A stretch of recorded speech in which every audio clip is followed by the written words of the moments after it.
Pangulong Rodrigo Duterte at Vice President Sara Duterte para harangin ang pagbabalik ng mga ito sa pwesto sa susunod na national election.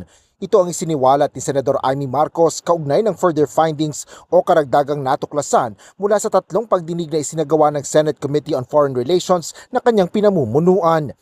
Muling binigyan diin ni Senador Marcos na politically motivated ang pag-aresto sa dating Pangulo na bahagi ng whole of government effort para pabagsakin ang mga Duterte.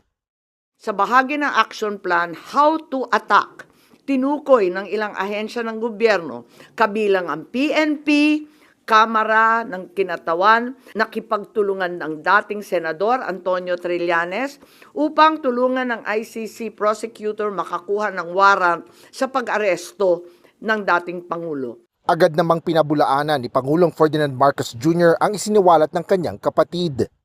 Everyone's entitled to their opinion. I disagree.